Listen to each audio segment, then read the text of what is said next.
20 laps, has 7 drivers competing for one of the most controversial races this week, or this season. Lights out and away we go. It's coming to turn 1, lots of people are swerving, lots of people are doing lots of stuff, and it's going to be not a good turn 1 for one of the other fantasy Formula 2 drivers. Jack Slapper and Seski make their debuts in the penultimate round in the Formula 1 season here in VMC. Morrow taking P1 as the Mr. Gassy Cupcake in his new Jamos Chud Aston Martin livery. So they're going to go 3 wide, coming into the dangerous hairpin as the caddy is going to get the upper advantage on the Merc. Coming into the downhill, quick double right-hander. And Jamo is going off the track. Gassy's putting his nose in the little gap that Morrow created. And Morrow is still going to lead us, coming into lap number 2. And here is the battle continuing for P1. Jamo behind Gassy. And Gassy has eyes on that Merc.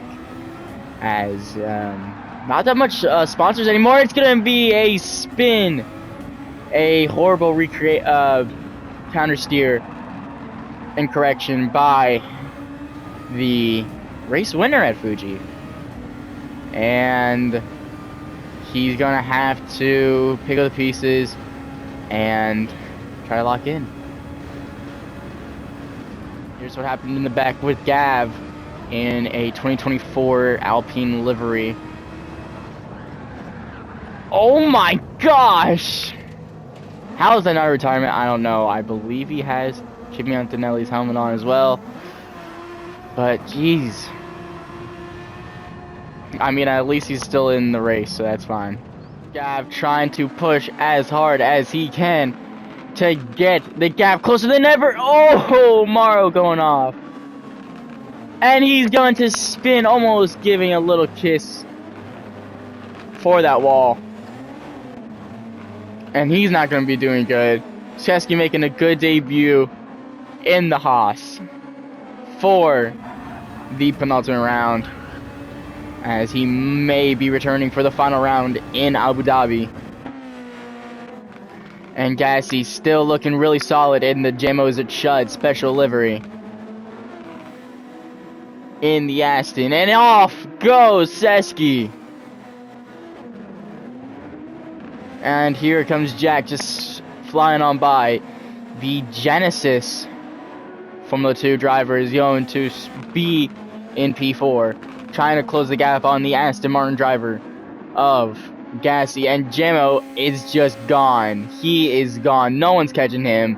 Gaz going to try his best to push as hard as he can to close that gap and maybe close the gap on the championship battle for P2 between him and Morrow. Here is the replay on Morrow to see what happened to get this SC out. Riding the curb too much, and he tries to correct it. Damage done to the car, and the safety car will be out. Everyone is grouped up, coming into lap number 10 for the safety car restart, as Gavin is going to lead us. The man who's in the hunt to try and get P2 in the championship is going to slam on the throttle. And we are almost halfway done with the Grand Prix already, as Jack is going to be P2. And here comes the world champion. He's just going to slip on by. And Jack is going to be off into the gravel. And here comes Seski in the amazing black, white, and gold number 72 Maserati helmet, trying to stay with some of these fast boys, trying to prove that maybe he could be in a possible seat in the next few seasons. Who knows?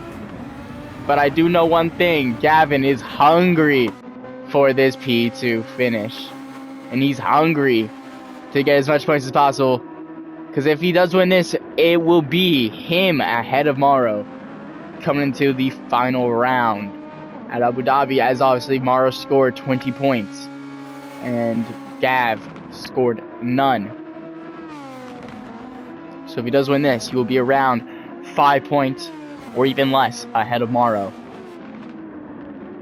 As Gavin's gonna go wide, and here comes Jamo, and there goes V. Final few laps with 5 to go. There's Morrow in the background, or up in front. And here's Gav on fresher tires than the Mercedes boy. If Gavin does finish ahead of Morrow, the points would be 7 points between them. And if Morrow finishes ahead, it will be even more. As coming down into the downhill section and into the double right-hander. Gavin's pushing as hard as he can. Morrow's trying to at least save these tires to the end. He's not trying to push as hard.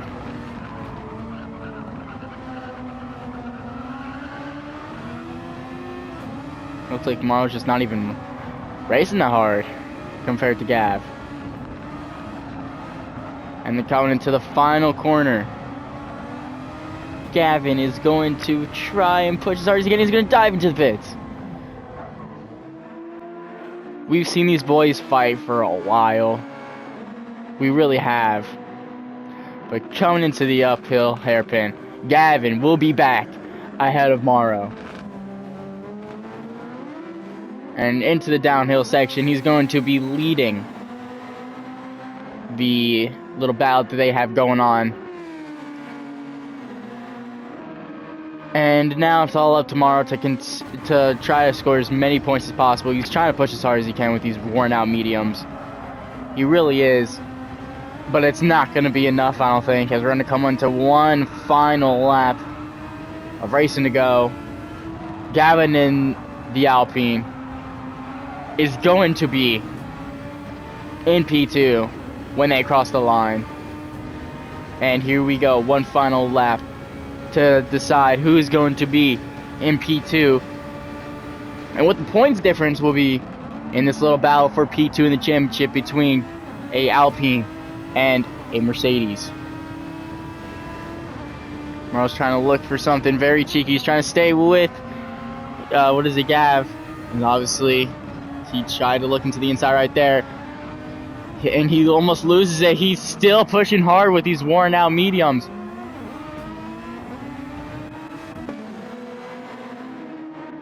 And into the uphill section we are going to go. Gavin is now starting to look like gap Morrow. Is one final time in the hairpin. There's Jamo up there.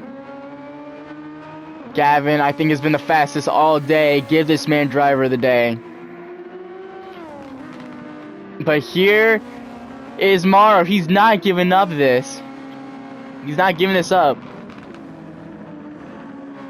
And the ladies and gentlemen, the man who had a horrible weekend at Fuji is going to come back here at Autopolis for the penultimate round of the season, and he's going to make a new streak, and the points difference will be 7 between Gavin and Morrow coming into Abu Dhabi.